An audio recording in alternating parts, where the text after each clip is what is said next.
Hi, welcome to Dorm Room Discussions. I'm Joshua Ginglick. Today, I'd like to talk to you about the college football playoff. Last Sunday, the bracket was revealed. Alabama, Clemson, Ohio State, and Notre Dame will be the four teams playing for a national title in January.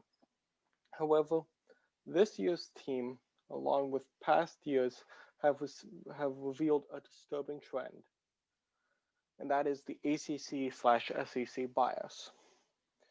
This is the seventh playoff, and 17 of the 28 teams to have made it have come from either the ACC or SEC conferences.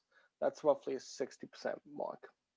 In addition, only two Pac 12 teams have ever made the playoff, and none since Washington made it in 2017. In addition, and even more glaringly, every team that has made the playoff has been from the Power Five conferences and no mid majors. And that leads me to Cincinnati.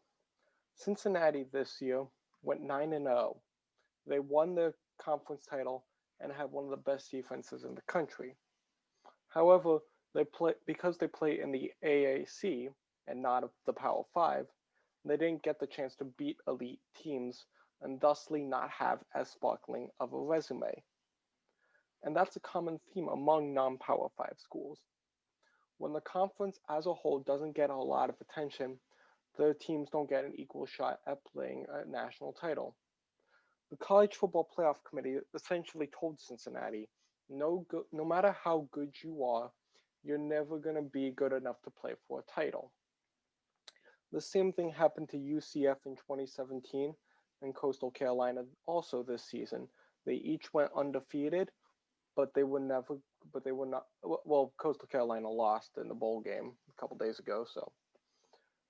But both teams had incredible seasons, but they were not able to make the playoff. They were considered not good enough.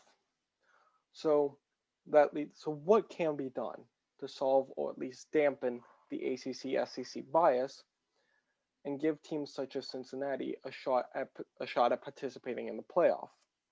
And I have a proposal.